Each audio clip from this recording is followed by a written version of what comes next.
नमस्कार दोस्तों, स्वागत है आपका आर्क्यो वर्ल्ड में।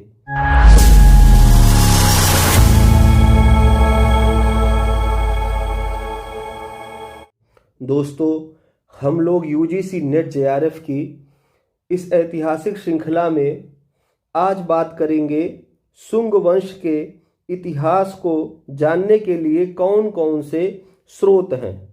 कुछ साहित्यिक तथा कुछ पुरातात्विक स्रोतों पर हम आज अपनी बात रखेंगे। इसके पहले हम लोगों ने इंडो ग्रीक, इसके अलावा शक क्षत्रपों के विषय में चर्चा की है। ये समस्त टॉपिक द्वितीय इकाई या सेकेंड यूनिट से हैं। जो यूजीसी नेट जेआरएफ का सिलेबस है उसकी इकाई 2 से मैं आपको ये समझा रहा हूँ। तो आज हम चर्चा करेंगे शुंग राजवंश की। सबसे पहले हम देखते हैं कि शुंग इतिहास जानने के साधन क्या क्या हैं। तो सबसे पहले साहित्यिक साधन की बात करते हैं। साहित्यिक साधनों में महत्वपूर्ण रूप से पुराणों को माना जाता है। पुराणों में मत्स्य पुराण, वायु पुराण तथा ब्रह्मांड पुराण विशेष रूप से उल्लेखनीय है। पुराणों से पता चलता है कि पुष्यमित्र शुंग वंश का संस्थापक था। पार्जिटर मत्स्य पुराण के विवरण को प्रमाणित मानते हैं। इसके अनुसार पुष्यमित्र ने 36 वर्षों तक राज्य किया था। दूसरा है हर्षचरित। इसकी रचना महाकवि बाणभट्ट ने की थी। इससे पता चलता है कि पुष्यमित्र ने अंतिम मौर्य नरेश बृहद्रथ की हत्या कर सिंहासन पर अधिकार कर लिया। हर्षचरित उसे अनार्य तथा निम्न उत्पत्ति का बताता है। अगला है पतंजलि का महाभाष्य। पतंजलि पुष्यमित्र शुंग के पुरोहित माने जाते हैं। उनके महाभाष्य में यवन आक्रमण की चर्चा प्राप्त होती है, जिसमें बताया गया है कि यवनों ने साकेत तथा माध्यमिका को रौंद डाला था। अगला है गार्गी संहिता। यह एक ज्योतिष का ग्रंथ है। इसके युग पुराण खंड में यवन आक्रमण का उल्लेख मिलता है, जहां बताया गया है कि यवन आक्रांता साकेत, पांचाल तथा मथुरा को जीतते हुए कुसुमध्वज अथवा पाटलिपुत्र के निकट तक जा पहुंचे। अगला है मालविकाग्निमित्रम। यह महाकवि कालिदास का नाटक ग्रंथ है। इससे शुंग कालीन राजनैतिक गतिविधियों का ज्ञान प्राप्त होता है। पता चलता है कि पुष्यमित्र का पुत्र अग्निमित्र विदिशा का राज्यपाल था तथा उसने विदर्भ को जीतकर अपने राज्य में मिला लिया था। कालिदास यवन आक्रमण का भी उल्लेख करते हैं, जिसके अनुसार अग्निमित्र के पुत्र वसुमित्र ने सिंधु नदी के दाहिने किनारे पर यवनों को पराजित किया था। अगला है थेरावली। इसकी रचना जैन लेखक मेरुतुंग ने की थी। इस ग्रंथ में उज्जैनी के शासकों की एक वंशावली प्राप्त होती है। यहाँ पुष्यमित्र का भी उल्लेख मिलता है तथा बताया गया है कि उसने 30 वर्षों तक राज्य किया। मेरुतुंग का समय 14वीं शती का माना जाता है, अतः उनका विवरण थोड़ा विश्वसनीय कम लगता है।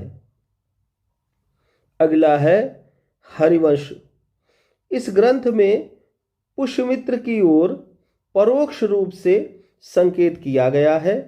तदनुसार उसे औदभिज अथवा अचानक उठने वाला कहा गया है, जिसने कलयुग में चिरकाल से परित्यक्त अश्वमेध यज्ञ का अनुष्ठान प्रारंभ किया था। इसमें इस व्यक्ति को सेनानी तथा काश्यप गोत्रीय बताया गया है। केपी जायसवाल इसकी पहचान पुष्यमित्र से करते हैं। अगला है दिव्यावदान। यह एक बौद्ध ग्रंथ है। इसमें पुष्यमित्र को मौर्य वंश का अंतिम शासक बताया गया है तथा उसका चित्रण बौद्ध धर्म के संहारक के रूप में हुआ है, किंतु ये विवरण विश्वसनीय नहीं प्रतीत होता है, क्योंकि शुंग काल के राजाओं द्वारा अनेक बौद्ध स्तूपों, महाविहारों, चैत्यों तथा गुफाओं का निर्माण करवाया गया था। अगला स्रोत है पुरातत्व। पुरातत्व पहला है अयोध्या का लेख। यह पुष्यमित्र के अयोध्या के राज्यपाल धनदेव का माना गया है। इससे यह पता चलता है कि पुष्यमित्र ने 2 अश्वमेध किए थे, जिसके पुरोहित के रूप में पतंजलि स्वयं गए हुए थे। दूसरा है बेसनगर का लेख या बेसनगर का गरुड़ स्तंभ लेख। यह यवन राजदूत हेलियोडोरस का है, जो तक्षशिला के राजा एंटियालकिड्स का राजदूत था। उसने गरुड़ स्तंभ के ऊपर एक लेख खुदवाया था।